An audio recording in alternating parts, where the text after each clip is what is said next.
แทงดังใส่น้ำเพียต้มซีนหมู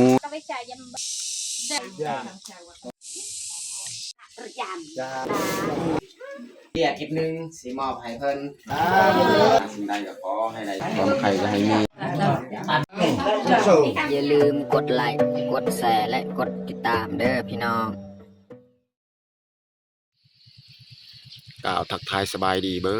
ดสู่ผู้สู่คนเนาะยินดีต้อนรับเขาสู่สองบ่าวยืงแล้วก็ไผที่เขามาเบิ่งมาชมคลิปบ่าวยืงเนาะ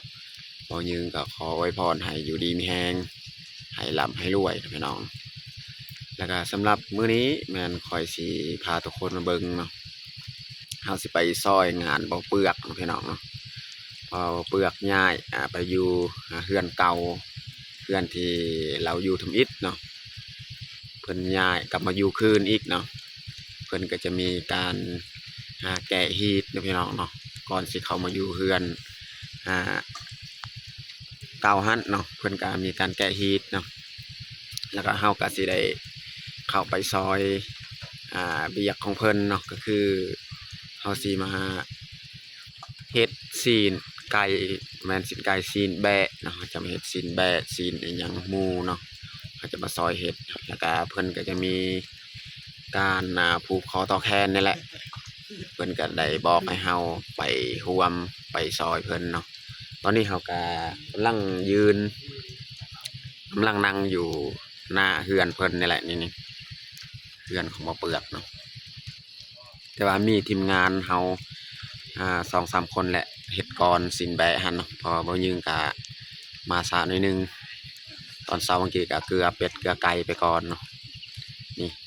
ฝนฟอยนี่ฝนมาเนาะตอนเช้ามื้อนี้เนาะโอเคมีแต่ทุกคนติดตามเบิ่งติดตามชมกับพวกเฮาได้ยาวๆเลยอันนี้แหละเฮือนของบ่อเปลือกนะพี่น้องเนาะโอ้ฝนแยะๆเลยพี่น้องเฮือนของเพิ่นก็ค่อนข้างจะงามดีนะพี่น้องเนาะโอเคแต่เฮาเข้าไปซอยเฮ็ด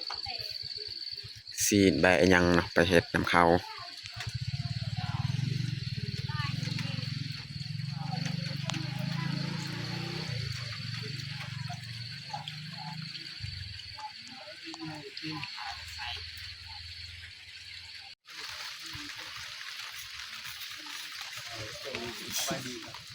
ตอนนี้กับทีมงานเฮากำลังเฮ็ดซีนแบะพี่น้องกำลังเผา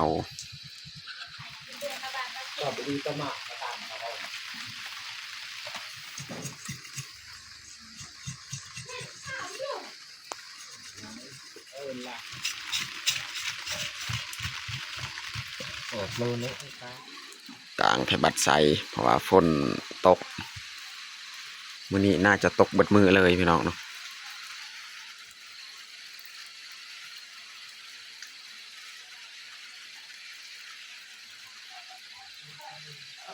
ไปอย่าได้บ้างอย่าเลยเดี๋ยว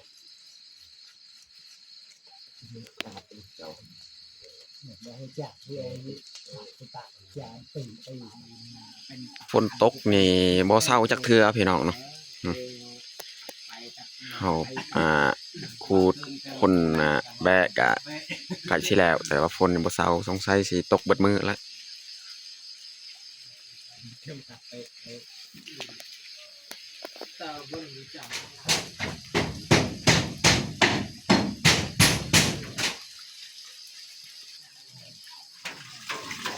ตอนนี้ทีมงานเฮากะมาทำความสะอาดหรือทาน้ำเนาะหลังจากเขาเรียบร้อย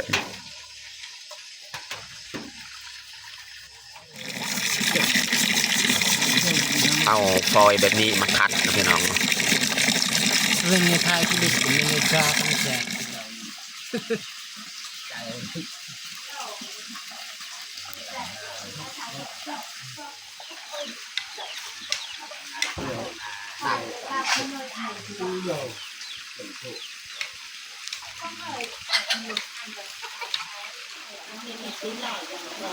กูตายนะนี่มัน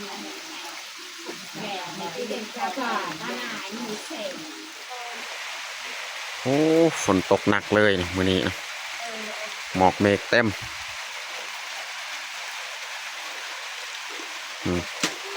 ไอ้น้องเพิ่นกำลังสินึ่งข้าวนึ่งน้ำพี่น้องเนาะ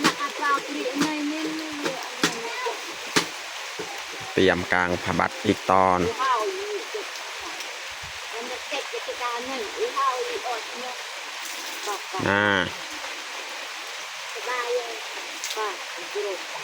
น้ำหัวน้ำไหลและบาดนี่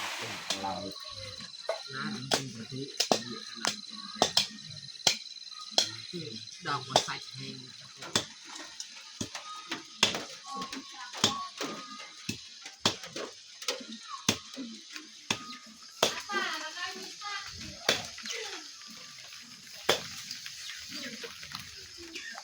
คนละสายไม่เรา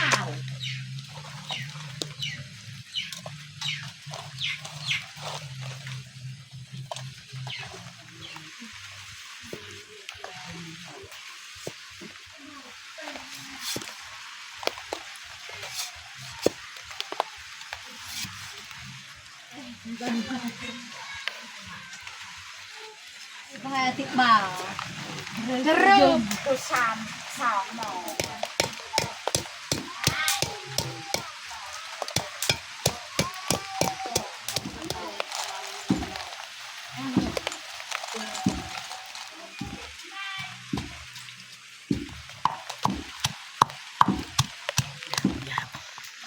ซีนที่เฮาต้มสีเห็ดลาบพี่น้องเห็ดก้อย จ้าเอระเบิดลนเบะประกาศเล่นแบบเดียวน้องตามอุจจามาอยู่ว่า ราคาเลินใจ หลุดอะไรอยู่หน้าทุกเจ้าไม่งั้นในนี้ก็เจอไม่สุดจำไม่ได้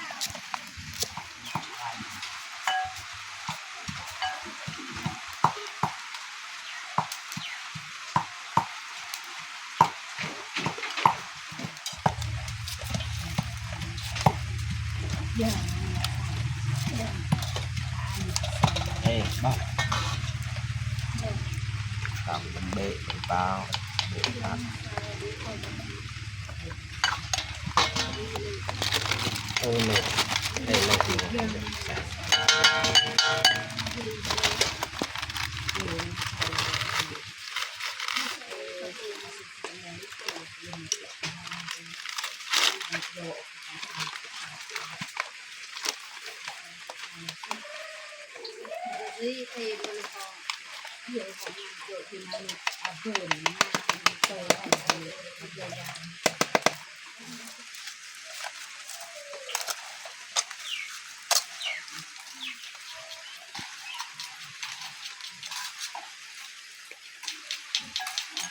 ่ได้เยอะผมเจ๋ง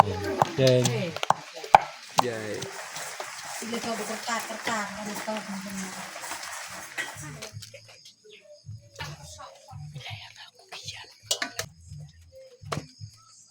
เอาดาบต้องยังเบะกัน น้องดาว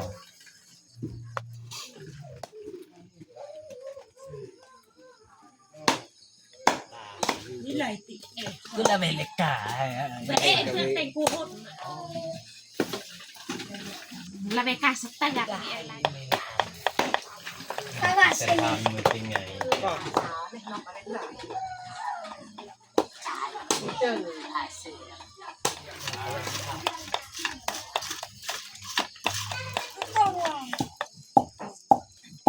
อันไหนอีกตาย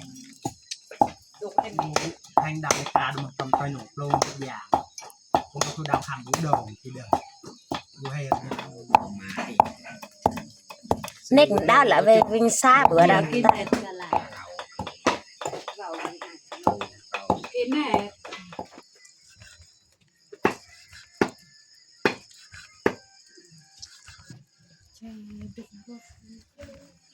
แอนสบายนี่ไรเตาจ้ะนี่เลยจะเหลา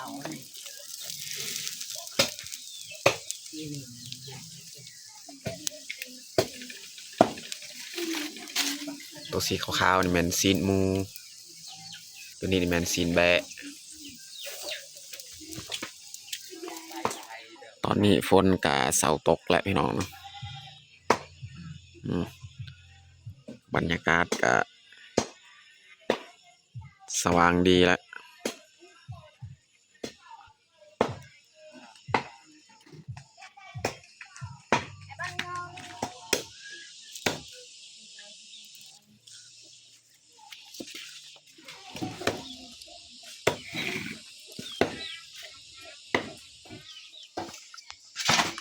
โอเคนะครับ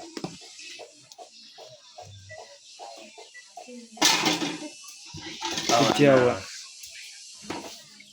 วันนี้เราจะเริ่มปรุงเลย ใส่น้ำเพีย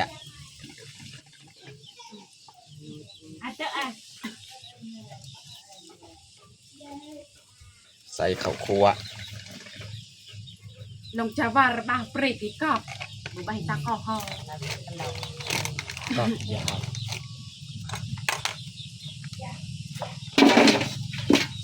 ใส่ผงนัว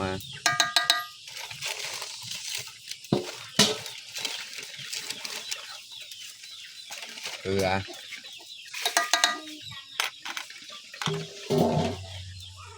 ข่า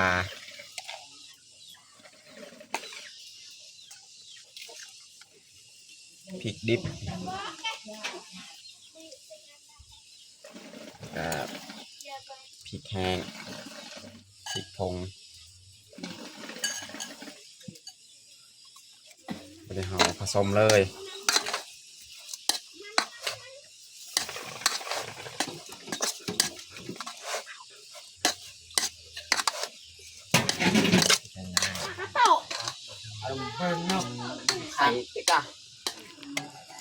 สุดท้ายเนี่ยเราจะปรุงเครื่องหอม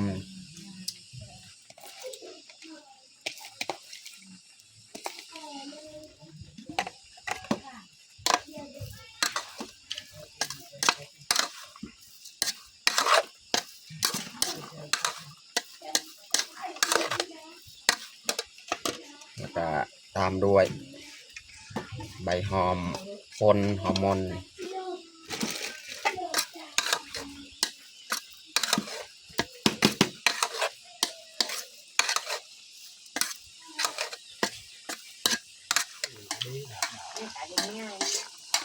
คือลาพอนี่มาออก จุกที่บ้าน เด็กปิดตักดาไอ้ตึงเลย ปากนี่นะแหวมีตากดอกกระแหว กระดาษเว้น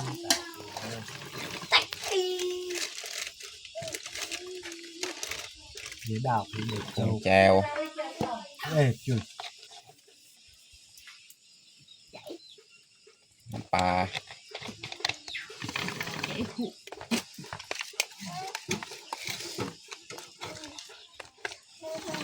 ลืมพริกอีก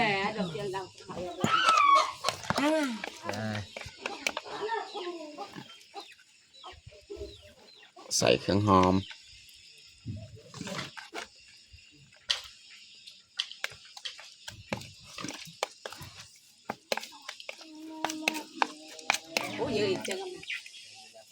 ไป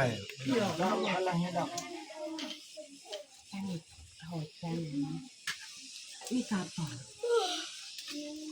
ข้าหมายตังไอ้หอยเดาบอกว่าตังไอ้หอยวิสกากันเป็นบาบัน ซีนหมูนี่พี่น้อง บาดผ้าเดี๋ยวอาเกอร์อากิจมกี้อาเกอร์ยังได้ ตอนนี้ก็เรียบร้อยเขาจัดข้าวเฮาอันนี้มันก้อยแล้วก็ต้มซีนหมูปิ้งซีนหมูแล้วก็แบะคนนำกันแล้วก็แจวมาเพียข้าว Jangan beca, kibar ka beca yang pernah udah bang. อันนี้มันทีมงานเฮาวันนี้เฮาสิเริ่ม Kerja nama tu. กินข้าวกินน้ำเลยพี่น้องมาทุกคน Ini be. กินข้าวนำกันข้าวเศร้านี่แหละกิน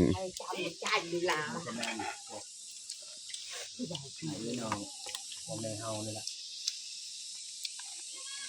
จ้าอีเนาะ ท่านท่านนึกไปท่านท่าน มาญาติพี่น้องเฮานี่แหละ เดิมใส่ข้างในดูดอกบาทเราบ้านในเราไม่ได้ใจละบาท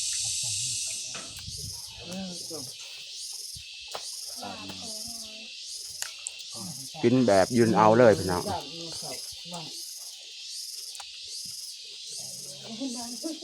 เอามาเอื้อนเลยเจมส์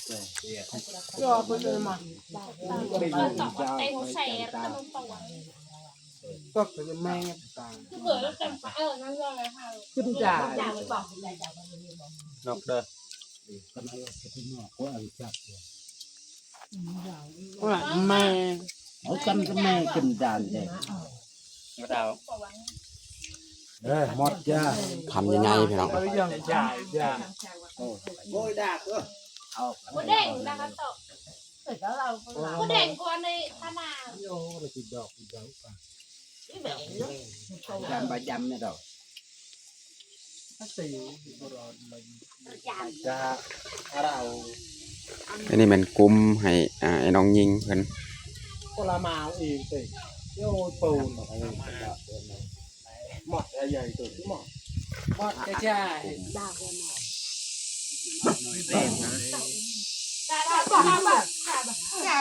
ใส่ไม่รอบ บอกว่าออกแห้งว่าออกเงิน เยอะเตอ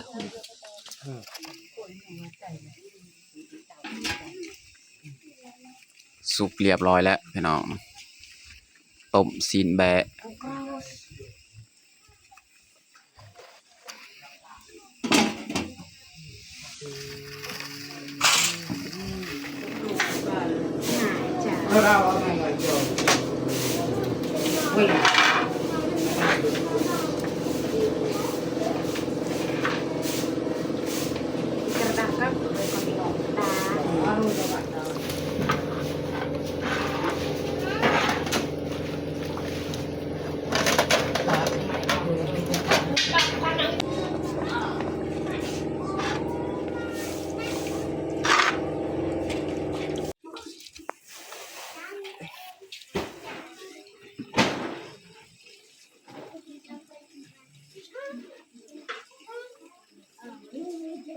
บ้านนี่คือมาดองใน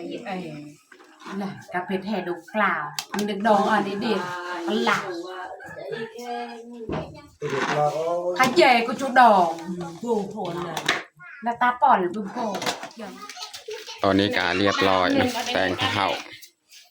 เอาแต่งข้าวไว้นี่ไว้อยู่เทิง เด้งคาแดะเด้งแค่คาแดะเด้ง ผู้ดอกไปเศร้า ที่สั่งมันเลย ตอนนี้ก็ใกล้ฮอดเวลาที่เราจะมัดแช่นให้บ่เปลือกแต่พวกเราก็บ่มีหยังสิประกอบมีแต่เบียร์ทิพนึงสิมอบให้เพิ่นเนาะผู้มอบเบียร์นี้ก็แม่นพวกเรา3คนมีเบายืงคอยแล้วก็เบาปอกมอบให้เพิ่นเอ้าเดี๋ยวแต่นี้แหละบ่มีสิ่งอื่นแต่เก็บเบียร์เก็บเดียวนี่แหละเราสามารถขอบส่วนบ่เปลือก สำหรับข้าวกับผมมียังการตอบแทนให้เอายิงเบายับเบาพอกแต่สิเขาบอกขอบใจในร้ายทางเบายิงเบายับ เป็นยังดี มีน้ำมีน้ำใจขอบใจในร้าย ช่วยกันช่วยกัน หลังจากเขาได้มอบได้ฮักอันเบียร์แล้วก็ต่อไปมีแต่เขาสิเริ่มให้พ่อแม่ของบ่เปลือกมามัดอันแทนของบ่เปลือกก่อนเริ่มพิธีเลย เจ้าไอ้เจ้าเลย วันไม่ดาววันเพื่ออย่างเดิมอาโจยาที่ยังผ่านบ้านยังต่อโจที่ทำนกชมโจมาดา ญาติพี่น้องของบ่เปลือกเพิ่น โจเป็นต่ย่อผ้าควันก่อนเนาะแล้วก็ผูกแขนก่อน นาวโบเป็นโจมันก็ได้เราที่ตุ้ยเด็กตะก้อ เอามาเยอะ ควรเอ้ยความเจ็บได้ความไข้ให้มีพัฒนาสิ่งใดก็ขอให้ได้สิ่งนั้นเนาะเฮ็ดยังยังก็ขอให้เจริญรุ่งเรืองเก็บคลิปให้ได้ก็เป็นสูงเอ้ยให้สมเด็จพระแม่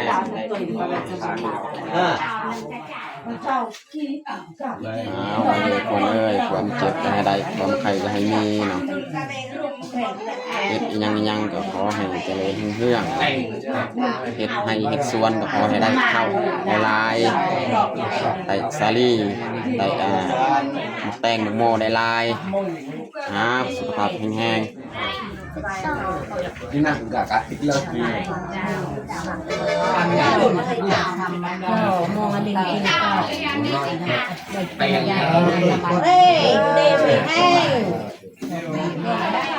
ตอนนี้ก็เรียบร้อยการมัดแขนหรือว่าผูกคอต่อแขนต่อไปนี่สิเอาพระเขาพระนามเลี้ยงให้ชาวบ้านที่ขึ้นมาผูกแขนเนาะอันนี้แม่นจุเด็กน้อยกินข้าวนะมีผู้เย็นนำบานให้เลยนะให้เด็กน้อย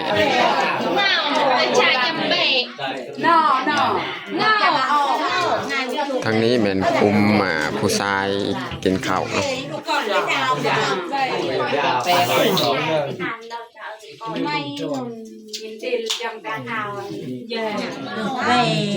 จ้า